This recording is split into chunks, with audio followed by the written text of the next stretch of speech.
सबको जय यीशु।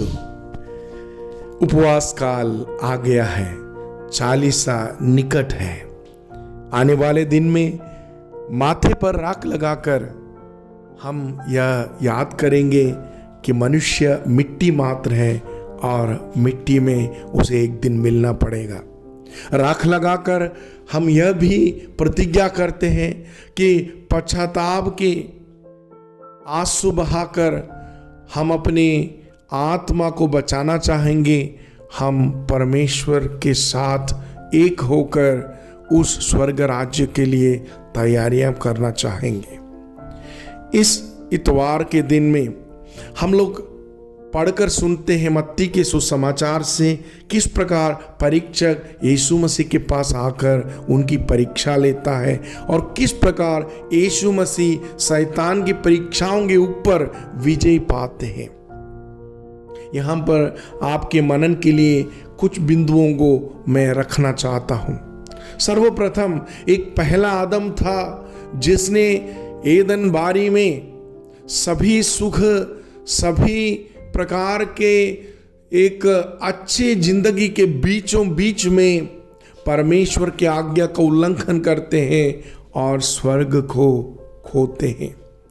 और यहाँ पर एक नया आदम यीशु मसीह मरुस्थल में, यानी जहाँ पर अपनी शून्यता के समय अपने आप को सुख सुविधाओं से दूर रखने के समय परीक्षक के परीक्षाओं में जीत हासिल करते हैं। मेरे प्रियो, जिंदगी के सुख भोगों के बीच में, सांसारिक मोह माया के बीच में हम परमेश्वर की आज्ञाओं का उल्लंघन करते हैं।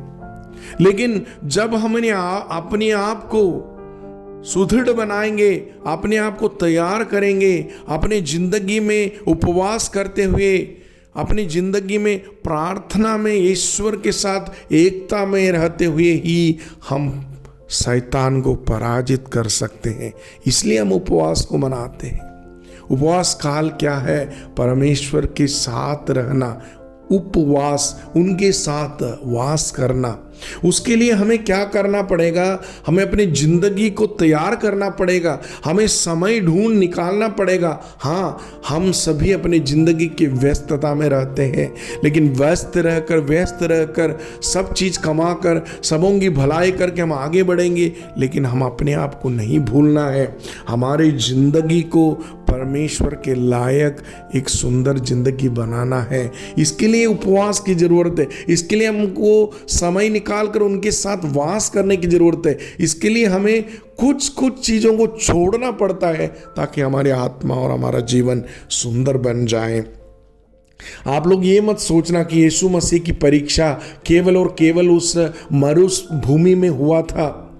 यीशु की परीक्षा हम आखिरी समय क्रूस तक देखते हैं। हाँ, वहां पर वो रोते हैं, या तो अपने पिता से कहते हैं कि मुझे क्यों त्याग दिया। ये भी तो परीक्षा है। गत्सेमनी बारी में हम देख सकते हैं कि यीशु मसीह बोलते हैं, हो सकता है तो ये प्याला हटा दीजिए। वहां भी उनकी परीक्षा होती है। लेकिन जिंदगी की सारी परीक्षाओं में वचन रूपी तलवार के साथ, वो ईश्वर के साथ एक होकर विजय पाते हैं। इसी को हमको सीखना है। मेरे प्रियो, मैं आपको एक बहुत बड़े बात को आपके सामने रखते हुए आज का प्रवचन समाप्त करना चाहता हूं कि शैतान कब यीशु मसीह को छोड़ के गए थे।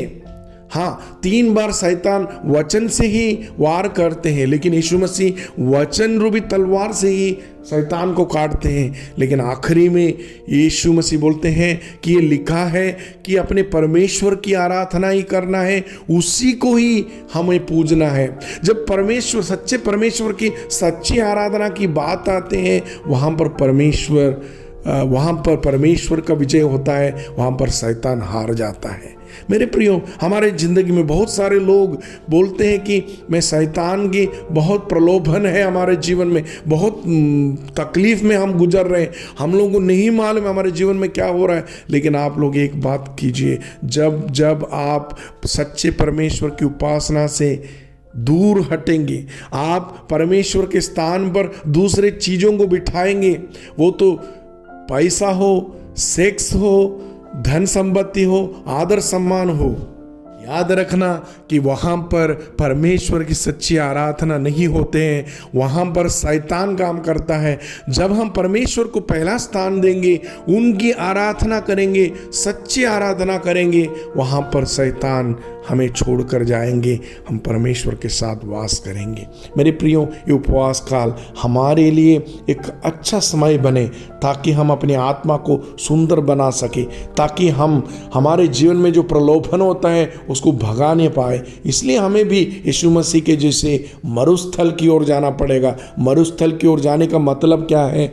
हमें कुछ समय अपने लिए अलग रखना पड़ेगा और हमें यीशु मसीह के साथ वास करना पड़ेगा। आप सभी को एक फलदायक, एक अनुग्रहदायक उपवास काल की कामना करता हूँ।